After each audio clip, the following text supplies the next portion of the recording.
Donc bonjour tout le monde, bienvenue à la petite conférence de la SNSM. Donc aujourd'hui on va aborder un thème qui est assez commun mais qui nous tient vraiment à cœur puisque c'est vraiment le cœur même de notre activité. Donc à savoir, l'objectif de cette réunion va être de vous donner les clés et de revenir un petit peu sur les fondamentaux qui vous permettront de préserver votre vie et votre embarcation en cas de problème. Puisque donc tous les gens qui sont présents ici, je pense, ont un lien avec la mer, aiment naviguer. La mer, c'est notre terrain de jeu favori. La plupart du temps, tout se passe pour le mieux. On pense être à l'aise, on pense bien connaître son bateau, on pense bien connaître les conditions météo et les zones de navigation, et puis jusqu'au jour où survient une avarie. Et ce jour-là, il est important d'avoir des fondamentaux, d'avoir des bases pour pouvoir réagir et pour pouvoir éviter à la fois les suraccidents ou l'aggravation d'un état médical.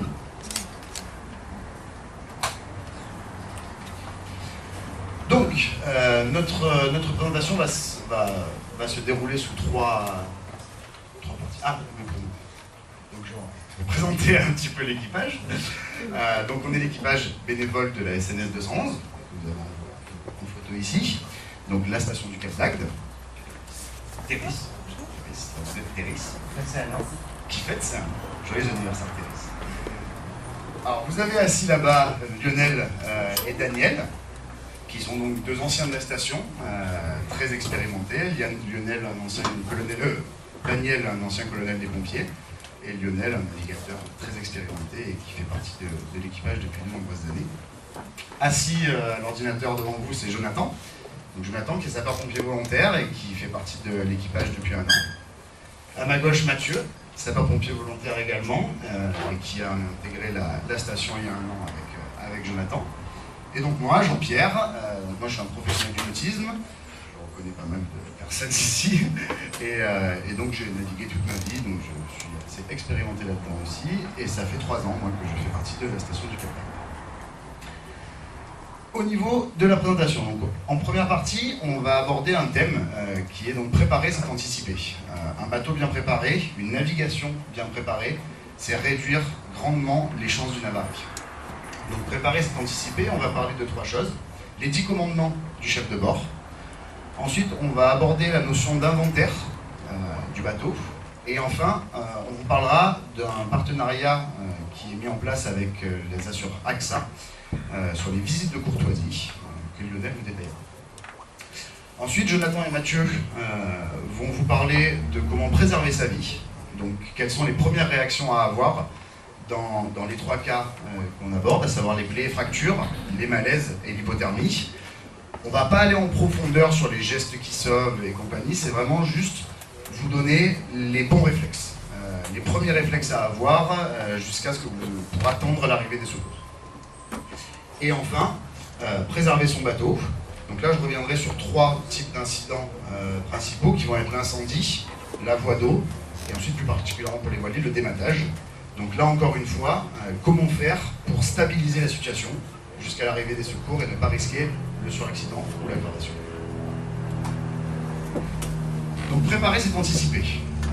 La SNSM a établi les 10 commandements du chef de bord. Avant de prendre la mer. Donc ça, c'est toute la partie anticipation. Donc avant de prendre la mer, ce qui va être très important, c'est de contrôler son bateau.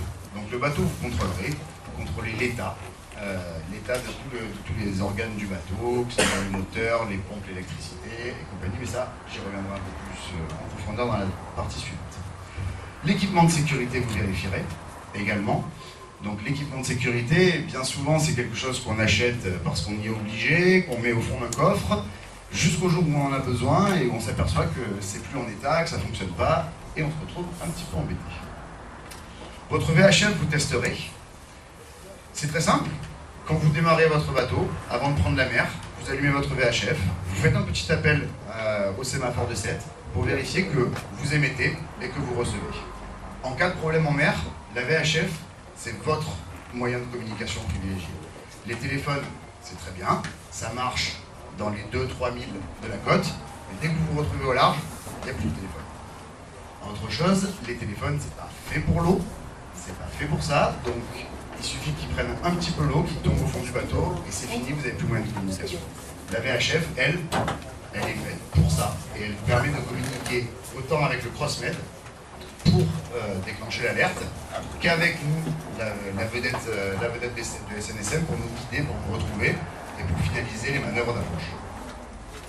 La météo, vous connaîtrez, on n'insistera jamais assez sur le fait de prendre la météo.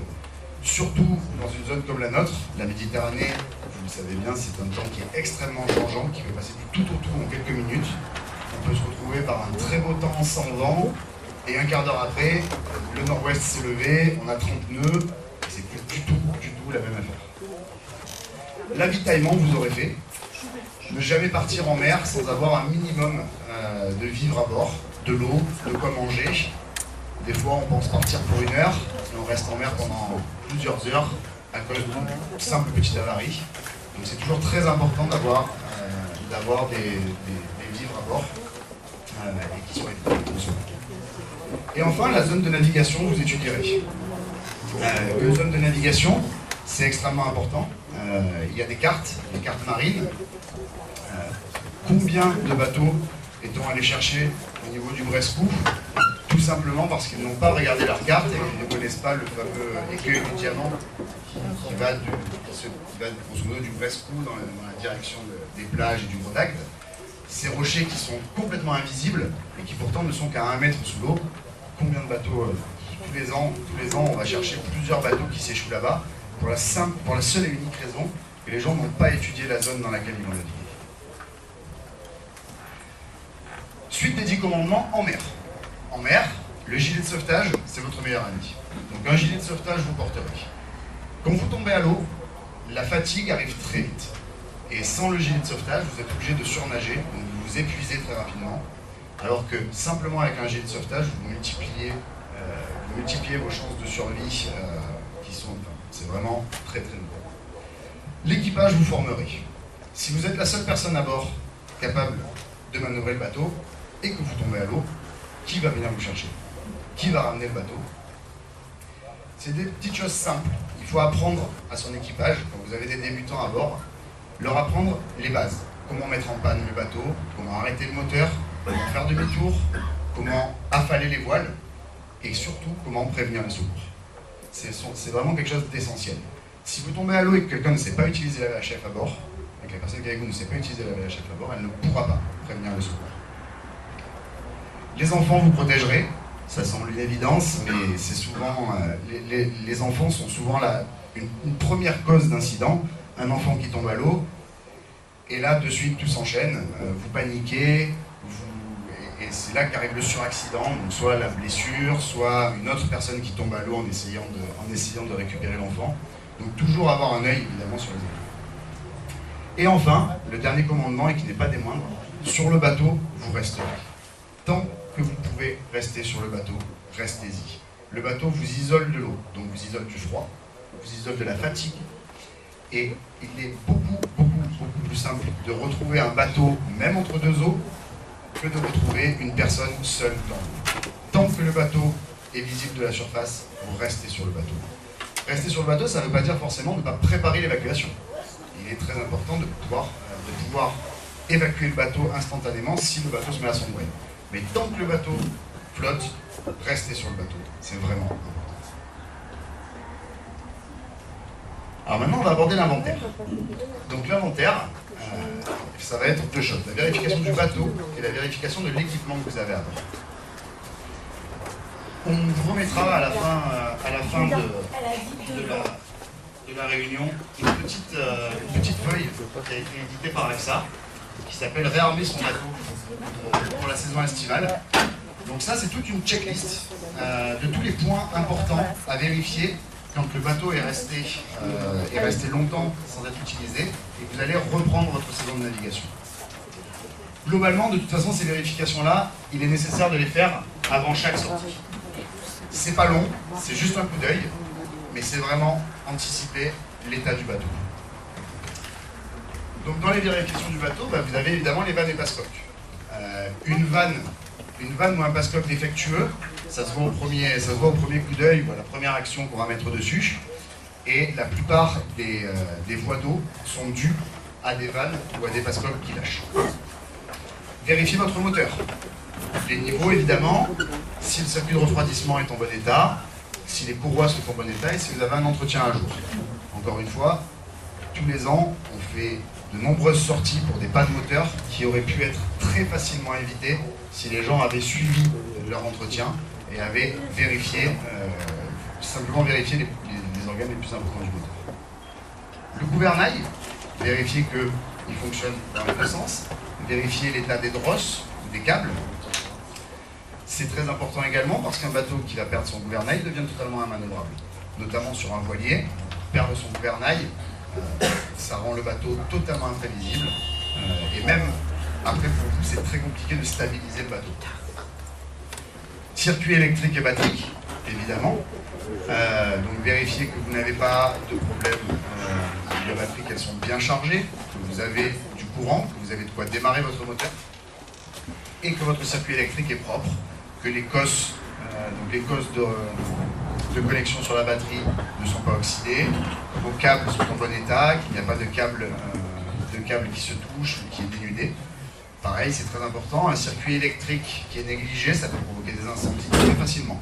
Une batterie qui est négligée, vous ne pouvez plus démarrer votre moteur, ça peut être également très grave. Le circuit des gaz, vous avez des dates de péremption qui sont inscrites sur tous vos tuyaux de gaz, suivez-le, faites attention à ça. Une fuite de gaz dans un bateau peut s'avérer dramatique puisque le gaz restant en bas, étant plus lourd que l'air, il reste en bas, on ne le sent pas jusqu'à ce que le gaz arrive au niveau du moteur ou des éléments électriques et là, une simple étincelle peut faire exploser le bateau. Pompe de cale, que les pompes de cale fonctionnent, c'est extrêmement important également. En cas de voie d'eau, c'est ce qui vous permettra, le temps de combler la voie d'eau ou que les secours arrivent, de garder le bateau à flot. Et ça, ensuite, spécialement pour les voiliers, vérifiez votre gréement régulièrement. Un gréement, ça se contrôle en profondeur tous les 10 ans. Vos voiles et votre accastillage. Évidemment, un voilier qui perd son mât est beaucoup moins efficace qu'un bateau avec son mât. La vérification du matériel maintenant. Donc ça, j'en parlais tout à l'heure, l'inventaire matériel de sécu et date de péremption. Deux choses. Premièrement, ça peut vous éviter une petite prune dans la gendarmerie, de vérifier que vos gilets sont à jour, que vos gilets sont homologués, que vos fusées ne sont pas périmées. Tout le matériel de sécu, souvent, comme je disais tout à l'heure, on a tendance à l'acheter parce qu'il est obligatoire, à le mettre dans un coffre et à se dire de toute façon, ça ne sert à rien, jusqu'au jour où vous avez besoin de vous en servir. Il est très important de savoir où se trouve le matériel de sécurité dans le bateau. Et il est très important aussi de le communiquer à tout l'équipage, toujours dans le même esprit que sur la première partie. Si vous tombez à l'eau, il faut que votre équipage sache où trouver le matériel. Si vous tombez inconscient, il sache où trouver la pharmacie. Le mouillage. Le mouillage, extrêmement important, parce que si vous perdez votre moteur, vous le mettez à dériver, le seul moyen d'arrêter le bateau, c'est de mettre le mouillage. Si votre mouillage n'est pas défectueux ou n'est pas adapté à votre bateau, il sera totalement inutile. Je rappelle que dans un mouillage, l'encre, c'est très important, mais la chaîne, c'est très important aussi. Si vous avez seulement 5 mètres de chaîne sur votre mouillage, votre bateau n'accrochera jamais sur le fond. Tout se fait avec le poids de la chaîne et le fait que le poids de la chaîne va permettre de tirer l'encre parallèlement au sol. Si vous avez très peu de chaîne, votre encre sera tirée verticalement, elle n'accrochera pas, ça ne marchera pas. Les feux de navigation, même si vous ne sortez qu'à la journée, il faut toujours avoir à bord des feux de navigation qui fonctionnent. Encore une fois, tout bêtement, une panne moteur, vous êtes en plein après-midi, une panne moteur, le temps que vous déclenchez les secours, qu'on arrive sur zone et compagnie, la nuit peut être tombée. Et pour vous retrouver sans feu de navigation, c'est beaucoup plus complexe. L'électronique, évidemment, avec la radio VHF. La radio, on en a parlé tout à l'heure. Je ne vais pas revenir dessus. Et l'électronique, vérifier tout simplement que le sondeur fonctionne, c'est important, et que votre GPS est opérationnel. Le radeau de survie, même principe que l'inventaire matériel de sécurité. C'est quelque chose qu'on achète et qu'on oublie. Tous les 3 ans, ça se révise, un radeau de survie. Également, ça aussi, c'est motif d'amende si jamais vous avez un radeau de survie qui n'est pas révisé. La pharmacie, que les produits ne soient pas périmés et que vous ayez de quoi parer au plus urgent, notamment de quoi faire des pansements compressifs, désinfecter des plaies, ce genre de choses. Et enfin, pièces détachées et outils. Vérifiez que vous avez le minimum à bord en permanence, au moins une pince, quelques tournevis. C'est vraiment primordial dans le sens où on se retrouve des fois dans des situations où simplement avoir une pince aurait pu vous sauver la vie. Donc ça aussi, avoir toujours un minimum à bord. Alors maintenant, Lionel va vous présenter donc, ce qu'on appelle les visites de courtoisie à SNSM-AXA. Et si je ne m'abuse, ces visites de courtoisie sont officialisées avant-hier, depuis hier matin, et le Cap d'Agde est un projet pilote, enfin c'est pas un projet puisque c'est déjà actuel, mais ça part du Cap. Station. Voilà, troisième station. Il y a les 1000 sabords en Questy qui ont démarré, le Port Camargue, et la troisième station c'est le Cap d'Agde. La première dans l'Hérault. La première dans l'Hérault, c'est ça. Merci beaucoup. Donc, AXA Yachting Solutions et la SNSM sont en partenariat. Ce partenariat a concrétisé et réalise les fiches techniques dont vous en avez sur certaines chaises. Nous en avons deux disponibles et bien entendu en allant au stand AXA qui est juste derrière le stand de la SNSM, elles sont disponibles. Il y en a 5. On a mis principalement celles qui correspondent au thème d'aujourd'hui, mais il y en a également sur la plage et il y en a sur les scooters de mer. Donc, elles sont disponibles sur le stand, et il y en a d'autres qu'on vous distribuera. Les visites de courtoisie aussi sont en partenariat avec AXA. AXA fournit à la SNSM, aux stations volontaires qui adhèrent pour y participer, des tablettes dans lesquelles un logiciel a été installé, toujours en partenariat avec l'expérience des gens de la SNSM. Ça porte exclusivement sur la sécurité et comment utiliser ce matériel de sécurité. Alors, ces visites de courtoisie prennent un peu de temps. C'est sur la base du volontariat. Donc si des plaisanciers parmi vous souhaitent que l'on aille sur leur bateau et leur poser des questions, hein, c'est du oui ou c'est du non, et ça prend environ 1h30, on a fait un test hier après-midi, enfin on a fait 2, ça prend 1h30. Donc sur le base du volontariat, ça reste anonyme bien entendu, ça servira à faire des statistiques pour savoir effectivement sur quoi ça pêche. L'objectif étant, bien entendu, à la fin de ce questionnaire, d'essayer de trouver un plan d'action. Mais ça, c'est le plaisancier qui dit, ah oui, par rapport à ce que la question que vous avez posée, tiens, je vais proposer d'améliorer ça, telle ou telle chose. On pense tous que nos bateaux sont bons. Le premier test qu'on a fait, c'était avec mon propre bateau. Et il y a des questions où j'ai été obligé de mettre. Voilà, donc il faut l'avouer. Et on a fait hier après-midi un bateau qui était on ne pensait pas trouver d'anomalies. On a trouvé 3 anomalies, dont 2 qui pouvaient prêter à contravention. Alors, la contravention, c'est pas bien grave. Par contre, si réellement en mer on a un problème, c'est beaucoup plus grave. Donc, nous invitons les plaisanciers présents et puis à faire communiquer sur les pontons. On circulera, on en reparlera. À nous contacter sur le salon, par notre station, et prendre rendez-vous si vous voulez. On ira sur votre bateau, ça prend 1h30 environ. C'est pas totalement anonyme, ça servira à la SNSM et à AXA à faire des statistiques pour connaître les dérives et sur les points d'action, les plans d'action à mener. Voilà. Peut-être à ce stade de demander des gens s'ils voulaient poser des questions sur ce point précis des visites de courtoisie. Bon. Quelle clarté, Lionel. Il faut préciser que ces visites... Monsieur le Président, s'il vous plaît. Il faut préciser que ces visites de courtoisie n'ont rien de commercial. C'est-à-dire que tous les renseignements sont fournis sous forme de statistiques à la SNSM, à AXA et à AXA, mais pas vos coordonnées, c'est-à-dire que vous n'allez pas être relancé, quoi que ce soit. C'est totalement anonyme. Donc c'est juste pour faire une sorte d'audit de votre bateau, savoir où vous en êtes, parce qu'effectivement, on ne sait pas toujours exactement où c'est qu'on en est. Voilà. Et on le fait nous avec plaisir, donc on peut prendre rendez-vous. On est 2-3 personnes à être formées pour ça. Donc n'hésitez pas, nous on est totalement à votre disposition. Et concrètement, à la fin de de la conférence, on peut s'inscrire auprès de vous? Oui, bien sûr.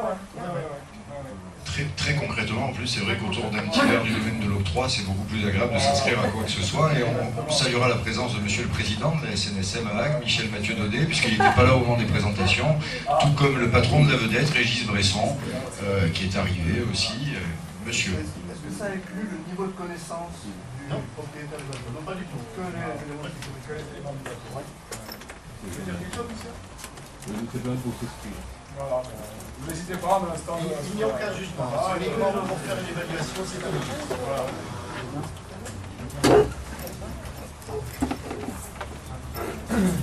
Bon allez, on va continuer avec les jeunes, là, après on s'est patienté. Mathieu et Jonathan, vous êtes l'avenir de la SNSM quelque part, hein, vous déplaise messieurs. Mais en tous les cas, vous êtes aussi volontaire et c'est pas anodin que c'est vous qui allez nous parler de la préservation de la vie. Si on savait combien de temps il reste, on apprécierait différemment le temps qui passe. Donc on va voir 3 petits chapitres. Le premier qui va être les plaies et les fractures, le deuxième qui va être les malaises et le troisième l'hypothermie. Donc encore une fois, comme l'a rappelé Jean-Pierre tout à l'heure, ça va être une approche très simple de ça. Et après, n'hésitez pas à venir nous voir sur la vedette ou à notre stand, où là on aura plus de temps et on pourra aller plus en profondeur dans ces 3 chapitres-là. Donc on va commencer par les plaies et les fractures. Donc les plaies, à savoir qu'il existe 2 types de plaies. Vous allez avoir la plaie grave et la plaie simple. Qu'est-ce qu'est une plaie? C'est tout simplement une lésion de la peau. Donc, vous êtes coupé avec un couteau, vous allez chuter sur votre bateau, vous avez une petite dermabrasion. Donc comment reconnaître une plaie simple et une plaie grave? Donc la plaie grave, tout simplement, ça va être sa localité, sa taille, et quand on dit mécanisme, ça va être elle a été provoquée par quoi? Si elle a été provoquée par un tournevis rouillé, on va la considérer comme une plaie grave. Par contre, si elle a été provoquée par une petite chute sur le pont, c'est juste une dermabrasion, ça on va la considérer comme une plaie simple. Quels sont les risques de la plaie? Tout simplement d'avoir une infection. Si c'est une plaie grave, d'avoir une hémorragie, ça fait mal. Et après, on peut avoir multiples liaisons suite à l'infection et tout ça. Alors, comment on va agir face à une plaie? Donc, première chose, la reconnaître. Plaie grave, plaie simple. Si c'est une plaie simple, qu'est-ce qu'on va faire? Tout simplement, de l'eau et du savon, on va nettoyer notre plaie. Vous avez une pharmacie à bord de votre bateau avec un petit antiseptique et un petit pansement. Voilà. Ça ne va pas chercher plus loin. Si vous voyez que dans les 2 jours, 3 jours, c'est devenu un peu rouge, que ça commence à faire mal, là, n'hésitez pas à aller consulter votre médecin traitant. Et une plaie grave, sur le bateau, on va éviter de trop la toucher, cette plaie grave. Donc ce qu'on va faire, c'est qu'on va essayer d'emballer proprement dans un linge propre, ou avec une bande ou quelque chose, et on va attendre l'arrivée des secours. Voilà. Et quand vous aurez passé votre message au crossmed, vous allez demander au monsieur que vous allez avoir à la VHF de vous passer un opérateur qui va être un médecin, voilà, qui se situe à Toulouse. Voilà. Et le médecin va vous dire quoi faire selon les explications que vous allez lui donner. La fracture. Encore une fois, la fracture c'est très simple. Donc quels sont les signes d'une fracture? Ça fait mal. Vous ne pouvez pas bouger. Ça gonfle et il y a des déformations. Qu'est-ce qu'on va faire pour limiter les risques et la douleur? Tout simplement, la personne, vous suspectez une fracture, si c'est au bras, vous allez lui dire évite de bouger le bras. On va essayer de faire une immobilisation du bras. Pour ceci, vous allez prendre, si c'est encore une fois au bras, une écharpe, votre t-shirt, ce que vous avez sous la main, et tout simplement, vous allez venir faire un petit rebord comme ça. Voilà. Le monsieur va tenir son polo, mais ça va lui soulager la douleur. Et encore une fois, on demande un avis médical, toujours par VHF. Le malaise. Quels sont les signes d'un malaise? Simple.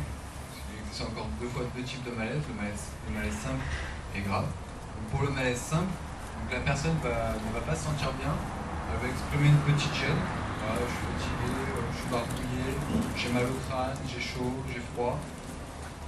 Et de quoi ça va venir? Ça peut être la fatigue, un repas bien arrosé, manque de sommeil, si ça fait plusieurs nuits que vous naviguez de nuit, que vous dormez très très peu, ça peut être ça. Des émotions, sur le bateau il est arrivé quelque chose, vous êtes en colère, voilà, ça va être une partie des causes du malaise. Donc, comment réagir face à un malaise? Pardon. Un petit loupé. On va revenir juste sur la diapo d'avant, excusez-moi. Alors, tout simplement, la personne qui est fatiguée, on va l'envoyer se reposer. Voilà. Donc on va la mettre dans la cabine et on va la réconforter, on va essayer de la faire dormir ou quoi que ce soit. Repas bien arrosé, à part attendre que ça passe, on va pas pouvoir faire grand chose. Manque de sommeil, ça revient sur la fatigue. L'émotion, on va parler à la personne, on va la réconforter, on va essayer de trouver un arrangement au problème qu'il y a eu. Et la colère, pareil, essayer de calmer la personne et de toujours la mettre au repos. Et d'ici quelques minutes, généralement ça passe. Et l'hypothermie. Alors, pour moi, qui est le plus important, ce qu'on voit souvent, savoir que la température du corps humain est de 37,5 et à partir de 35 degrés, vous êtes considéré comme une hypothermie. En hypothermie.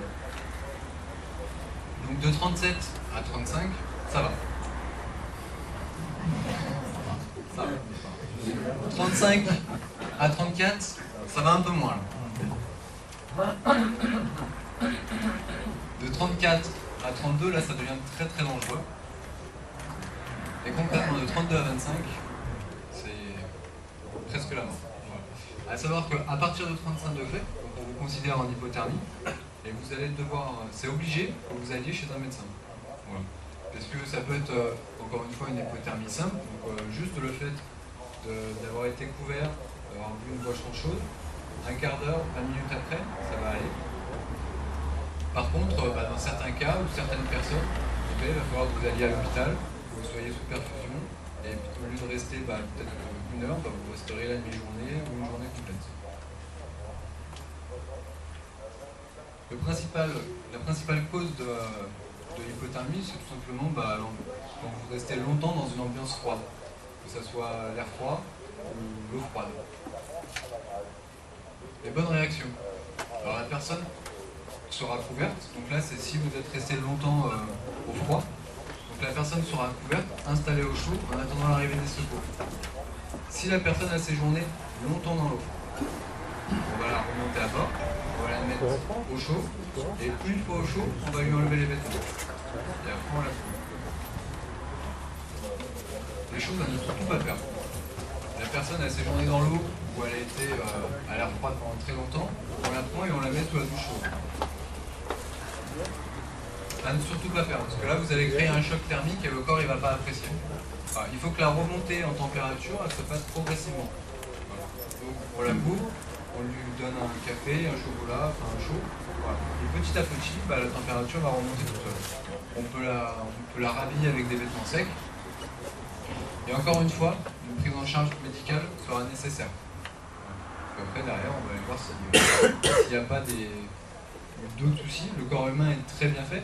À savoir que dès que vous êtes en hypothermie, le corps humain, qu'est-ce qu'il va faire? Il va concentrer tout le sang au niveau de vos organes vitaux et du cerveau. Voilà. Donc toutes les extrémités ne seront plus, seront plus irriguées. Voilà. Je ne sais pas si vous avez des petites questions à poser à Jonathan. Alors, quelque chose à rajouter, puis on commenter il faudra vous mettre un gars expert en français dans l'équipe pour. Alors, je voudrais rajouter juste quelque chose par rapport au blé et au niveau du malaise. Certaines personnes ont des médicaments à bord de leur bateau. Ne donnez pas n'importe quoi à n'importe qui. Si vous vous connaissez, donnez, si vous n'avez pas de problème de santé. Mais si vous donnez un Doliprane à quelqu'un et que malheureusement la personne est allergique, là vous allez aggraver son cas. D'accord? Donc demandez toujours un avis médical. Pareil, quand vous désinfectez une plaie, ne mettez pas n'importe quoi dessus. Il y en a beaucoup qui mettent de la bétadine, surtout ne pas mettre de la bétadine.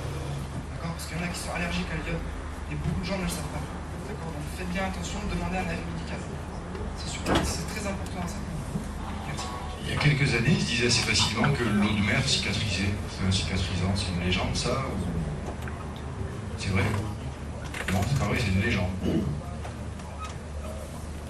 Juste, je me pose une question, comment on fait pour demander un avis médical? Parce que vous avez parlé du cross là.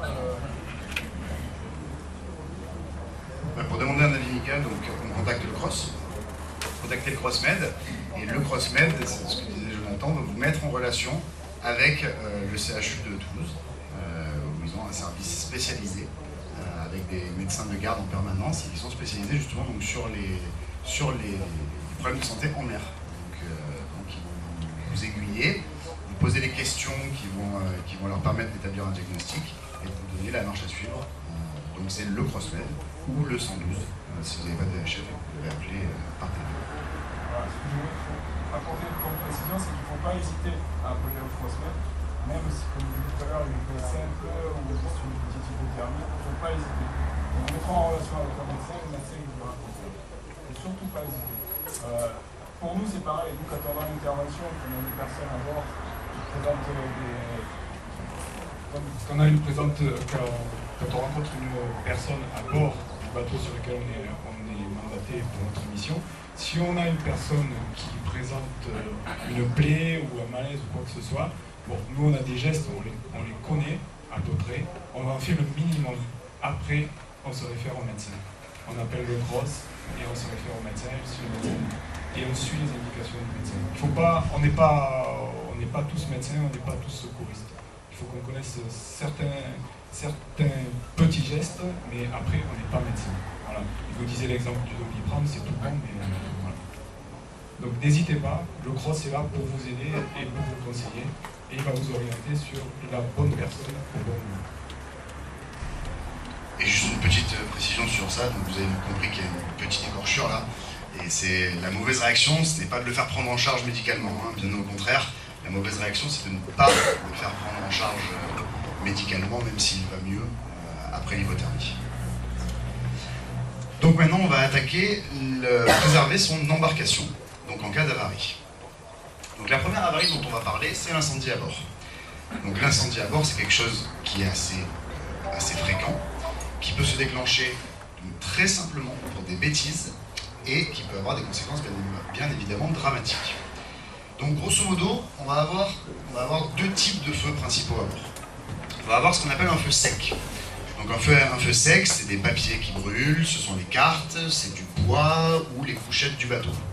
Donc généralement, ces feux secs vont en général provenir d'un départ de feu électrique, ce genre de choses, un court-circuit, ou alors la cigarette, voilà, une cigarette mal éteinte. Donc tout ce genre de départ de feu. Autre feu, beaucoup plus grave, le feu gras. Le feu gras. Alors le feu gras, la plupart du temps, ça va être par exemple, l'exemple qu'on a tous connu dans la cuisine, de la poêle qui prend feu, donc l'huile qui se met à brûler. Ou alors, en particulier sur les bateaux, donc les feux qui proviennent du compartiment moteur, donc soit les hydrocarbures qui s'enflamment, soit, là encore une fois, une fuite d'huile dans le moteur qui va prendre feu. Donc comment réagir dans ces cas-là? En cas de feu sec. Donc le feu sec, grosso modo, c'est pas extrêmement contraignant dans le sens où il n'y a pas un risque à l'utilisation d'un produit ou d'un autre. Donc du coup, la première réaction en cas de feu, c'est couper le gaz et l'électricité. Évidemment, encore une fois, pour ne pas aggraver la situation. Si vous avez d'un coup le tuyau de gaz qui fond et le gaz qui se met à prendre feu, ça risque d'être légèrement plus compliqué. Encore une fois, pareil pour l'électricité. Couper l'électricité parce que l'électricité est une source d'énergie et que toute source d'énergie peut attiser un feu. La bonne réaction à ce moment-là, asperger d'eau, utiliser un extincteur sur la base du foyer jusqu'à l'extinction complète. Vous pouvez également, bien sûr, étouffer le feu avec une couverture anti-feu. Mais là, il n'y a pas vraiment de restriction sur le type de produit à utiliser. En cas de feu gras, c'est là où on va avoir une petite différence. Première réaction, la même, couper le gaz et l'électricité. Par contre, le feu gras, surtout ne pas utiliser d'eau. Parce que l'eau, en fait, au contact des flammes, va se vaporiser. Et en se vaporisant, elle va attiser le feu et projeter les corps gras enflammés dans le bateau, provoquant donc une extinction du feu. Donc, en cas de feu gras, on n'utilise surtout pas d'eau. On va étouffer le feu avec une couverture anti-feu ou utiliser un extincteur à poudre au CO2. À poudre ou au CO2. Également, quand on va avoir un feu dans le compartiment moteur, on ne va surtout pas ouvrir le compartiment moteur, mais bien utiliser l'orifice qui est prévu à cet effet donc sur vos compartiments moteurs. Et donc les mauvaises réactions, voilà, c'est ce que je viens de dire, surtout pas d'eau et jamais d'ouvrir le compartiment moteur. Grosso modo, vérifiez tout ce que vous avez sur vos accès moteurs, les fameux petits orifices dans lesquels vous allez planter l'extincteur et avec lequel vous allez pouvoir envoyer la poudre ou le CO2 directement dans le compartiment. En cas de propagation et de perte de contrôle de l'incendie. Voilà. Donc, prévenir le cross. Alors, en cas d'incendie à bord, le bon message d'alerte, enfin en cas d'incendie non maîtrisé à bord, le bon message d'alerte c'est le Mayday. Le Mayday, ça demande une assistance immédiate et obligatoire et ça inclut le fait qu'il y a un risque de mort à bord. Donc on prévient le cross avec un Mayday, on va se mettre à l'abri à l'extérieur du bateau, on va préparer l'évacuation du bateau, on n'évacue pas le bateau tant qu'on n'en est pas obligé, on reste à bord, on prépare l'évacuation et on essaie de se mettre au vent du feu de manière à éviter de respirer la fumée, puisque la plupart du temps, souvent dans un incendie, ce n'est pas le feu qui tue les gens, mais bien la fumée, puisque les gens s'intoxiquent avec la fumée. Et les mauvaises réactions en cas de perte de contrôle, ça va être de tenter à tout prix de circonscrire l'incendie. Si vous voyez que le feu commence à s'étendre, n'essayez pas à tout prix de l'éteindre. Tout ce que vous risquez, c'est de vous blesser, voire de perdre la vie, à vouloir absolument tenter de l'éteindre. Si vous n'avez pas les moyens physiques de le faire, ne le faites pas. N'essayez pas de tenter de rejoindre le port ou de rejoindre notre bateau. Là encore une fois, on parle d'un feu qui est hors de contrôle. Si vous tentez de rejoindre un port ou un autre bateau, tout ce que vous risquez de faire, c'est propager le feu. Propager le feu à l'autre bateau, propager le feu à l'intérieur du port. Et là, c'est plus la même chose. Et donc évidemment, ne pas s'approcher des flammes, surtout si vous portez des vêtements textiles en synthétique. Puisque là, ça va, en cas de brûlure, si vous portez du synthétique, ça va aggraver la brûlure. Donc en cas de perte de contrôle du feu, on prévient le cross, on se met à l'abri, on prépare l'évacuation, et surtout, on n'essaye pas de lutter ou de rejoindre notre bateau. Et on ne quitte pas le bateau en pensant qu'il va exploser, ça c'est beaucoup dans les films, il est rare que les hydrocarbures explosent. Il est rare que les hydrocarbures explosent, les bouteilles de gaz peuvent exploser, donc c'est pour ça, là encore une fois, si le bateau est complètement enflammé, on fuit. Maintenant, si on se rapproche, si le feu se rapproche dangereusement du compartiment essence, on fuit. Mais tant que le feu reste à peu près maîtrisé, n'est pas d'une ampleur catastrophique, même s'il est hors de contrôle, on reste à bord, on prépare l'évacuation, et quand vraiment on voit que tout est perdu et qu'il y a un vrai risque à ce moment-là, effectivement, d'explosion du gaz ou des hydrocarbures, à ce moment-là, on évacue le bateau avec le radeau de survie. La voie d'eau. Alors la voie d'eau, c'est une avarie qui est très fréquente et qui peut, la plupart du temps, être maîtrisée facilement. Une petite anecdote. Sur la photo que vous voyez actuellement, qui est une vedette de 14 mètres qui a coulé cette année au mois d'avril, on est allé récupérer au large et qu'on a réussi à sauver.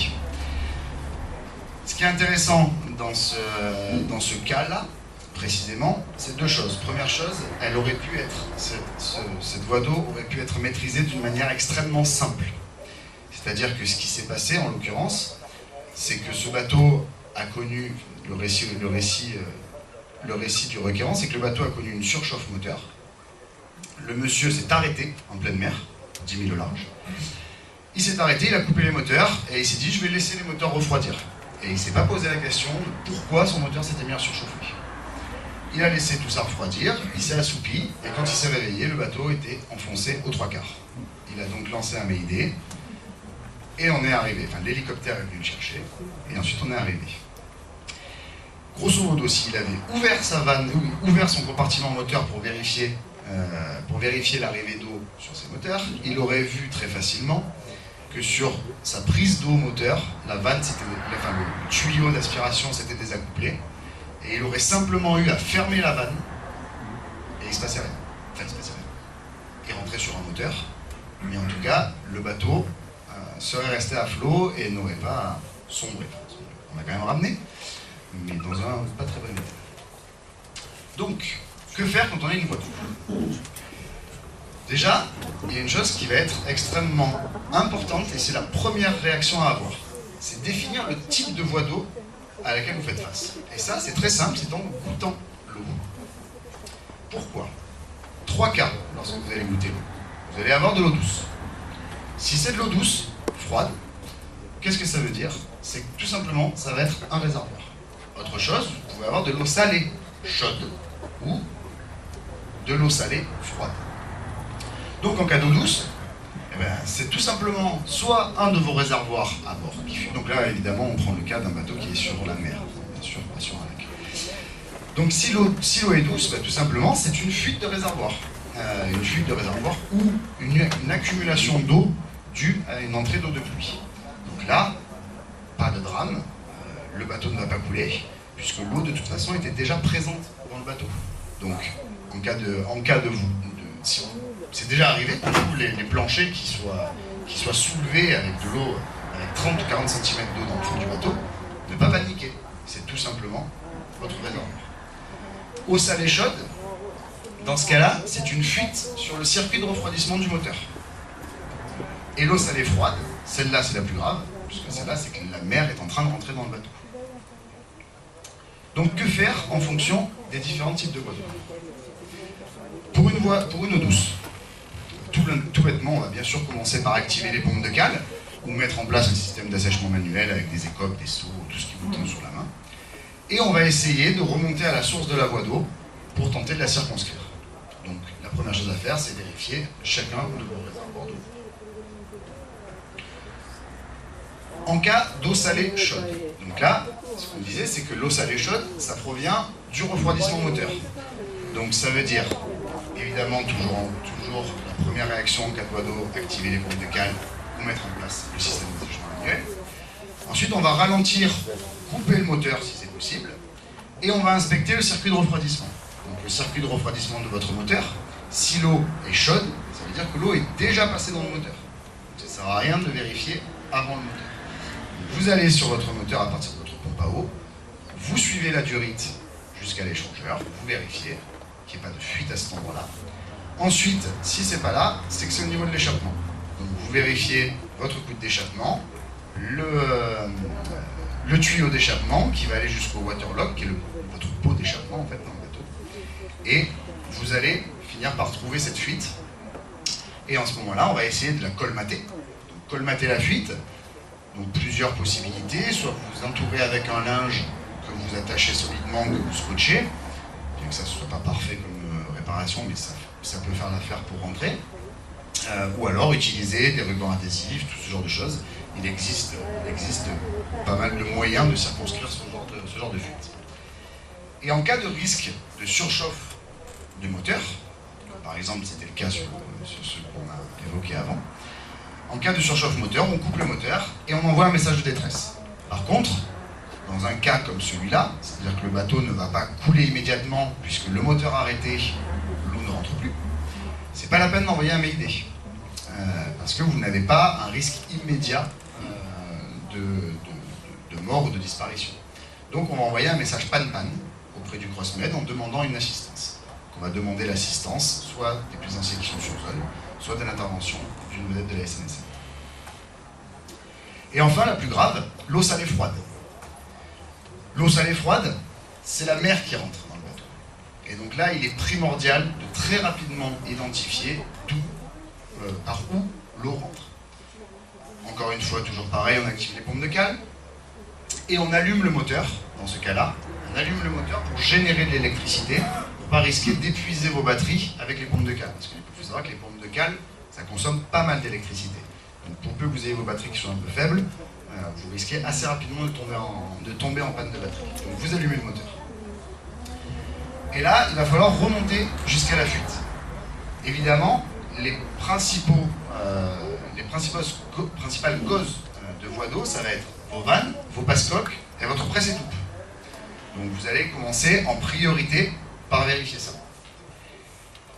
Évidemment, si vous avez eu un choc, si vous avez senti un choc avant de voir la voie d'eau, c'est que vous avez dû heurter un OVNI, un objet flottant non identifié. Il y en a un paquet au Cap d'Agde au week-end de l'été.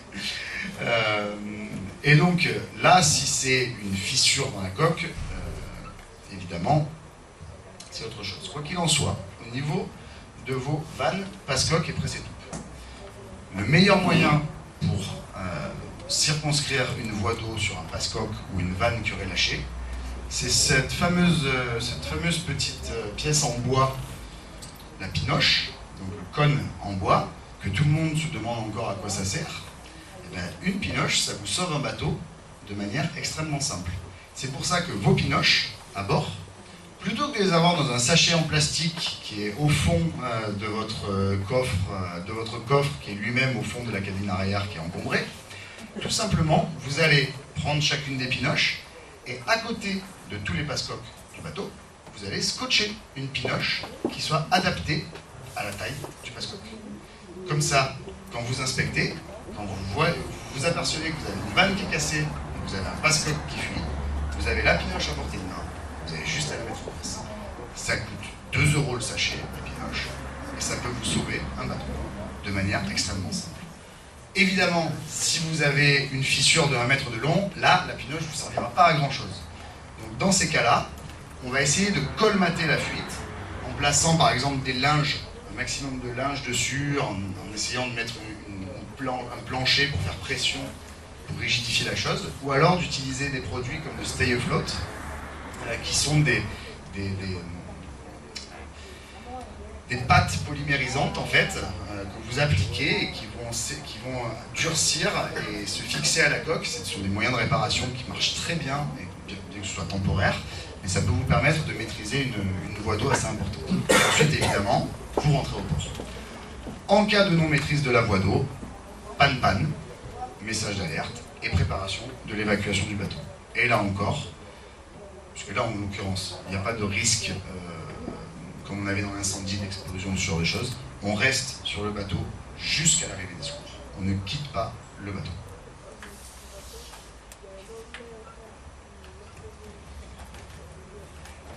Les 2 choses très importantes en cas de voie d'eau. Ne pas risquer d'être piégé à l'intérieur. Donc, quand vous sentez que ça commence à devenir vraiment dangereux, vous évacuez à l'extérieur du bateau. Parce que vous pouvez facilement vous retrouver piégé dans le bateau.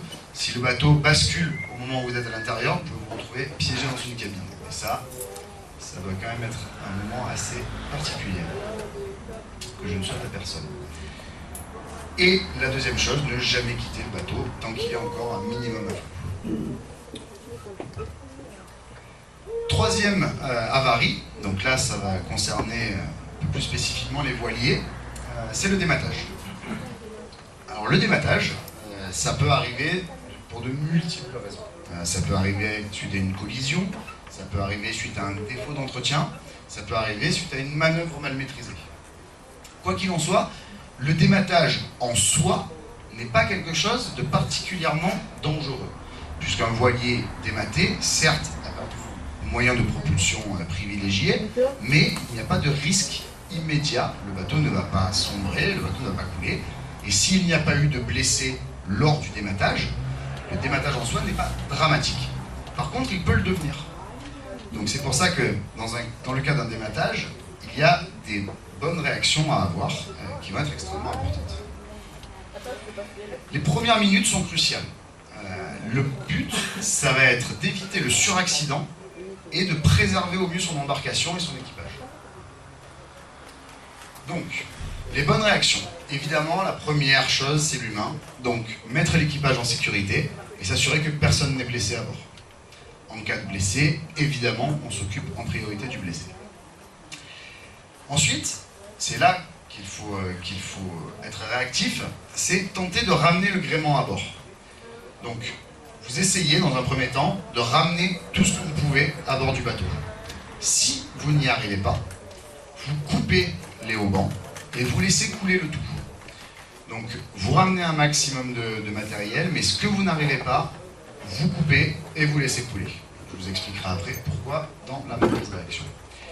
Et si vous êtes vraiment au large et que vous n'avez plus de moyens de communication, puisque par exemple, l'antenne VHF qui est en haut du mât est cassée, donc forcément vous n'avez plus de VHF, et que vous avez un problème avec votre moteur, vous pouvez tenter de mettre en place ce qu'on appelle un gréement de fortune. Alors là, on ne va pas en parler aujourd'hui parce qu'il faudrait une conférence d'1 heure, voire plus, spécialement là-dessus, sur les différentes techniques pour mettre en place un gréement de fortune. Ce sont des choses qui s'apprennent. Il y a pas mal de documentation là-dessus. On pourra prévoir tout à fait pour 2015 une conférence d'1 heure, voire plus, sur la mise en place de grandes fortunes avec la SNSM. Hein. Ça peut être envisageable. Ça pourrait être tout à fait envisageable. Et donc en cas de dématage, les très mauvaises réactions. Alors ça, c'est ce qu'il ne faut surtout pas faire. S'immerger pour tenter de récupérer du matériel. Lorsque vous avez un gréement dans l'eau, vous avez des dizaines et des dizaines de mètres de cordage et de câbles qui flottent tout autour du bateau. Si vous vous immergez, vous risquez vraiment de vous retrouver coincé, de vous emmêler dans les cordages, dans les câbles et de vous retrouver coincé sous l'eau. Donc c'est très dangereux. Très mauvaise réaction, engagez le moteur tant qu'il y a des cordages, des câbles, des voiles qui traînent dans l'eau. La seule réaction, enfin, ce qui va se passer, c'est que vous allez engager l'hélice dans un cordage ou dans un câble, et là, vous n'avez plus de mât, vous n'avez plus de moteur, ça commence à devenir compliqué. Et enfin, ne surtout pas laisser le mât ou la bonne cogner contre la coque. Un mât cassé, ou une bonne, ça a des bords extrêmement saillants. Pour peu qu'il y ait des vagues, votre bateau va venir cogner contre. Ça fait l'effet bélier jusqu'au moment où le mât traverse la coque. Et là, outre le dématage, on se retrouve avec une voie d'eau très importante. Donc c'est pour ça qu'il faut au plus tôt se libérer du gréement, soit en le remontant, soit en coupant, pour le laisser couler. Donc on a fini notre présentation. On va quand même parler de ça, je vais y revenir. Donc, ça, c'est les 2 numéros les plus utiles. Téléphone 112, et vous demandez à parler au cross, et VHF le 16. Les numéros des secours, on va laisser afficher derrière nous tout au long du petit échange qu'on va vous proposer. Puisque donc notre présentation est terminée, et maintenant on va laisser place à des questions-réponses. Donc si vous avez des questions, on est là pour y répondre, que ce soit sur la présentation qu'on vient de faire, ou même d'une manière un peu plus générale, si vous avez des questions sur la SNSM ou la sécurité en mer. Je vais demander à mes collègues de vouloir me rejoindre. C'est marrant, comme quand même les anciens, à un moment donné, il faut aller, venez les gars, à vous là, à vous. Oui, non mais c'est vrai, je pensais quand même que l'incendie sur le bateau, c'était toi qui avais le présenté, mais non, en tous les cas, ils vont bien les jeunes. Non mais c'est pour ça, la relève elle est là, nous, ils vont prendre la main, donc c'est à eux de s'exprimer. Si nous on est bons communicants, c'est parce qu'à un moment on a été jeunes, donc il faut leur laisser la main. Le colonel Pied par là. Enfin, pour amorcer les questions, là, vous vous rappelez qu'il y a l'opération Tous en mer. Hein, vous vous en rappelez, on commence à sensibiliser tout le monde, là il faut qu'on le batte le record, hein, parce que c'est avec vous qu'on fait l'opération Tous en mer. Donc ceux qui se disent qu'est-ce que c'est cette opération Tous en mer, ça fait quelques temps que pour la fête du nautisme, il y a des tentatives de record entre la météo et la disponibilité et la circulation de l'information. Pour l'instant ça ne fait pas trop parler, mais là cette année, enfin en 2015, hein, ça va être énorme, plusieurs centaines de bateaux qui vont sortir au même moment, en même temps, pour une opération Tous en mer qui va se dérouler le 31 mai. Ça me réchauffe un peu, même s'il fait bon là, mais en tous les cas, voilà, prenez vos dispositions, puisque c'est avec et pour la SNSM que ce record va être battu. Puis il y a 130 bateaux, je crois. Marie, est-ce qu'on se rappelle du nombre de bateaux qui a participé à l'opération Tous en mer ? 120 bateaux, voilà, 120 bateaux, donc ça va être quand même relativement facile, là, tout le monde, de réunir plus de 120 bateaux le 31 mai à 11h pour sortir tous ensemble du port et faire une petite boucle autour de Brescou. Lionel. Seuls les bateaux qui se seront enregistrés, c'est pas pour les 5 €, mais oui, pour que la sécurité et savoir quoi mettre en place pour l'organisation, parce que plus de 120 bateaux qui vont sortir sur le port de Tachu, il faut l'espérer. Oui. C'est quand même une organisation, donc c'est la SODEAL qui va préparer ça pour tout. Et également, il faut que tous démarrent du port. Donc il faut obligatoirement être inscrit, dépendamment des dons pour le SNSM. Donc là, je me permets, Lionel, il y a 5 € d'inscription symbolique et il y a aussi des signes reconnaissants, drapeaux, oriflammes, participatifs ou autocollants. Il faut récupérer, enfin c'est quand même très structuré, et enfin très structuré, convivial et structuré à la fois, le défi. Voilà. Les seuls seront pris en compte les bulletins réponses. Ceux qui ont fait la démarche de remplir le petit ticket, donc profiter du salon nautique pour le récupérer. Voilà. Madame. Oui, et un parcours après, il y a quelque chose Non, c'est un parcours pour la sécurité, il ne faut pas que les bateaux partent tous d'accord. dans quel sens. Sinon ça te Il y a un passage de bouée qui va être fait. C'est bien organisé par la SODEAL, c'est balisé pour que justement, et selon le nombre de bateaux, prévoir la longueur qu'il faut pour que les derniers soient sortis quand les premiers reviennent. Voilà. Donc d'où l'importance de s'inscrire, déjà pour que ce soit pris en compte pour le report et pour l'organisation de la sécurité par notre partenaire, qui est la SODEAL. Et puis ça sert à rien de participer au truc si on n'est pas enregistré, puisque de fait on ne participe pas si on n'est pas enregistré. Non seulement, enfin bon, c'est pas les 5 €, mais si vous n'êtes pas enregistré, vous ne comptez pas, puisqu'il n'y a pas votre nom et le nom du bateau, donc ça ne peut pas être valide. Puis il y aura un hélicoptère et tout, pour une photo aérienne, ou un avion, ou un drone. Hein, on va monter une centrale nucléaire sur Briscoe. Allez, très sérieusement, si vous voulez, vous n'avez aucune question à... Si, quand même. Ouais, très bref, le 112, j'ai entendu dire qu'il allait changer de numéro. Alors ce matin, on a eu une info par un plaisancier qui nous a dit que ça allait être le 180. Pour l'instant, il n'y a rien d'officiel. Le 112, c'est le téléphone d'urgence européen qui a été mis en place il y a 10 ans. Ça fait 3 ans que c'est opérationnel. Donc ce futur numéro, parce que c'est bien beau de dire une circulaire européenne, le 112, mais il arrive où le 112 ? Donc il y avait un petit conflit, il doit arriver chez les pompiers, il doit arriver au SAMU, il doit arriver dans une salle de l'équipement, Pour l'instant, suivant le département, ça arrive au 112, au CODIS des pompiers ou au CRAC du 15. Voilà. Et donc les numéros sont interactifs. Pour l'instant, ça doit changer. À mon avis, ça va encore mettre 10 ans, hein, parce que le numéro, il va falloir trouver quelqu'un, parce que c'est bien beau de mettre un numéro, mais il faut que H24, il y ait quelqu'un qui soit derrière pour répondre.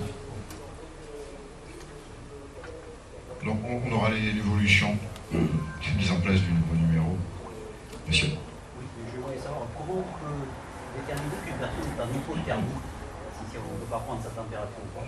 Par quel signe ? Quand vous avez froid, vous avez des frissons, les poils qui se mettent tout droit, voilà, c'est des signes comme quand vous avez froid, tout simplement. La sueur. Moi j'en ai une question à vous poser. Tous les ans, quand on fait la conférence, 2 questions. Qui sait, dans la salle, qui sait servir d'un défibrillateur semi-automatique ou automatique ? 1, 2, 3, 4, 5, 6, voilà, bon, bravo. Donc merci. Donc pour les autres, je vous rappelle que 75%... Non mais... on n'est pas souvent en mer, mais on est souvent dans les grandes surfaces, dans les magasins. La SODEAL l'a équipé, je ne sais pas où il est ici, mais il y en a. Donc ce que je vous conseille, ça prend 20 minutes d'aller faire une petite session dans un organisme de secourisme, chez qui vous voulez, pour apprendre à vous servir d'un DSA. Le DSA, c'est 75% de chance de survie d'une personne qui fait un malaise cardiaque, homme ou femme. Deuxième question, qui sait servir d'un extincteur? Parce que c'est bien beau d'avoir un extincteur dans son bateau. Voilà, la même proportion de monde. Alors, je vais prendre 3 minutes de mon temps et je vais vous faire voir comment fonctionne un extincteur. Il y en a un dans la salle?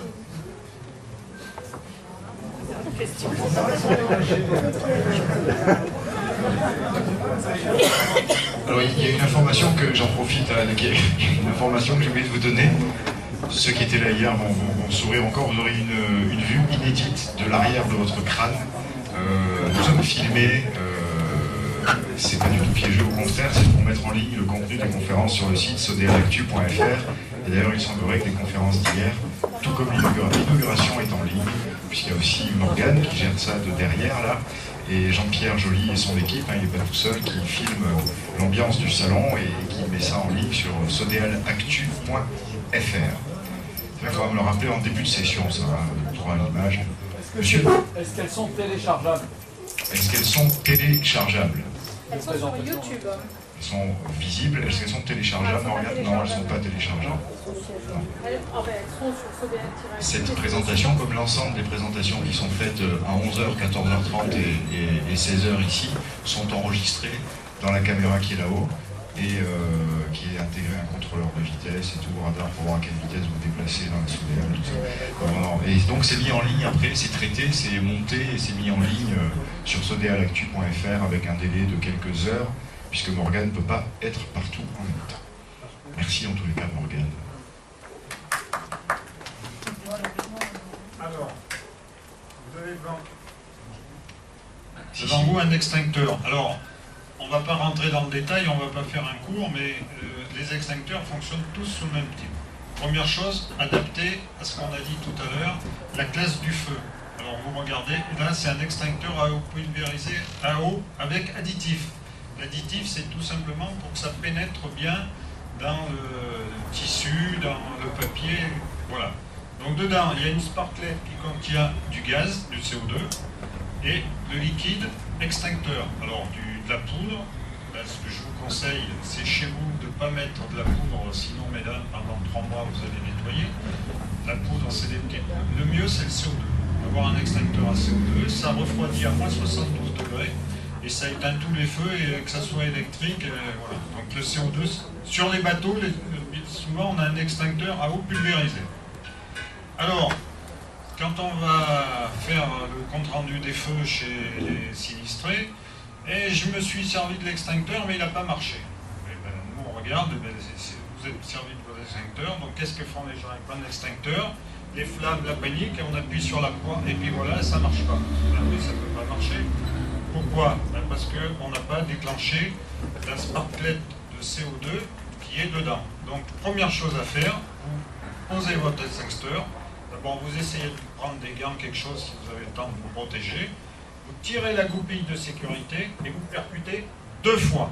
Donc, tapez fort 2 fois. Le niveau se met en charge et ensuite, avec la lance, à la base des flammes, on n'a plus qu'à appuyer et l'agent extincteur sort. C'est tout simple, mais il suffit de savoir ça. Je vous posais une question concernant la validité des extincteurs. C'est bien beau d'avoir un extincteur, mais c'est pas ad vitam, quoi. On a l'extincteur, on s'en sert pas, il faut l'entretenir, non? Il faut l'entretenir. Alors je vais vous faire une réponse de Normand, parce que je suis pas Normand. C'est suivant la marque et le constructeur. Et un extincteur, si vous en avez un chez vous à poudre, vous le secouez ou vous le pesez, et si il est au point indiqué à la tare, là, c'est que la sparklette elle est pleine. Voilà. Ou que l'eau ne s'est pas évaporée. Je ne sais pas comment, mais des fois ça arrive. Et les extincteurs à poudre, il faut les secouer tous les ans, parce que la poudre se tasse et après elle risque de faire quelques grumeaux. Donc là vous les secouez bien, vous les renversez. Donc, un extincteur n'est pas un gadget. Parce que sur les bateaux, on a des extincteurs, c'est des gadgets. Vous savez, plus c'est petit, moins ça tient de place, mais quand on a fait psh, c'est fini. Alors que là, ça dure. Et sur les extincteurs au CO2? L'extincteur au CO2, il y a une petite flèche qui va du vert au rouge. Tant qu'il est dans le vert, c'est bon.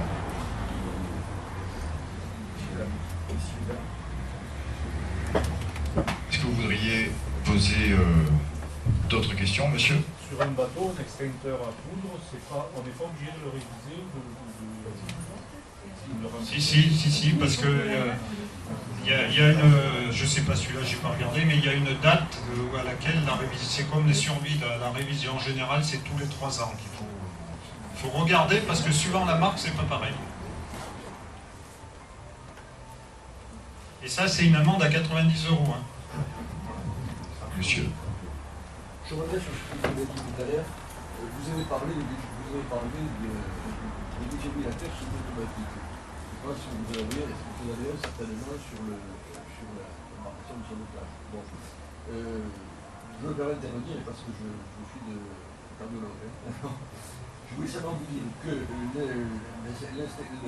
défibrillateur semi-automatique, ça ne sert, ça ne peut être efficace que si on l'utilise immédiatement.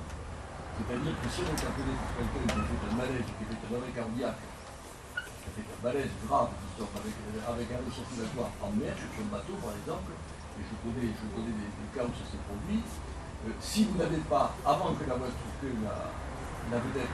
arrive, si vous n'avez pas entrepris un massage cardiaque, vous n'avez aucune chance que le défibrillateur marche. Alors un massage cardiaque, ça vous les pompiers vous le savent, peut-être dans la séance, on ne sait pas, même un massage cardiaque mal fait, par quelqu'un qui ne sait pas le faire, c'est efficace. C'est-à-dire qu'il faut apprendre à le faire, normalement on doit apprendre à le faire partout. Ça peut se faire sur un bateau, il vaut mieux qu'il fasse beau, mais enfin, s'il fait pas, ça peut se faire quand même. Et même un massage cardiaque mal fait est efficace. Il s'agit de pomper comme ça, d'appuyer les mains sur la poitrine, de pomper à une certaine fréquence, ça s'arrêtant quelques secondes de temps en temps, et puis c'est tout. Bon. Le bouche à bouche est strictement inutile. Ça ne sert à rien. Par contre, le massage cardiaque est toujours efficace. Et un massage cardiaque peut être prolongé pendant 20 minutes, demi-heure, même plus, et être efficace à ce moment-là, à condition qu'il n'ait jamais été interrompu. Donc il doit être entrepris immédiatement en cas de perte de connaissance, continuer sans arrêt jusqu'à ce qu'arrive le défibrillateur. Voilà. Ça, je pense que on ne le répétera jamais assez, parce que ce qu'on voit souvent, c'est que le massage cardiaque, on le commence trop tard. On les commence généralement au bout de 2-3 minutes, ça commence déjà souvent à faire. Voilà, c'est pour ça que je voulais là-dessus.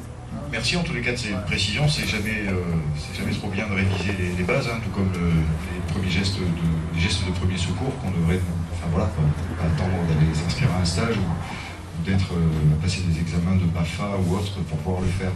Ce que je vous propose avant de se quitter et d'aller profiter du beau soleil et de déguster le domaine de l'octroi, c'est que vous nous fassiez une petite démonstration de massage cardiaque, les jeunes. Pas de problème. Non, mais par exemple, on va se mettre on va faire ça là et on va faire une petite révision, puisque merci à la SNSM de faire régulièrement au niveau du podium Midi Libre des démonstrations de votre savoir-faire. Mais là, on va improviser un petit massage cardiaque de base pour pouvoir se rappeler. Ça, merci monsieur, vous voyez, c'est le travail d'équipe, dans la salle aussi. Allez, on y va. Donc pour info, l'équipage de la SNSM est à 100% formé à toutes ces techniques de secours, et tous les ans on a un contrôle, une révision, un petit stage de perfectionnement, donc on essaye de se tenir informé des nouvelles techniques.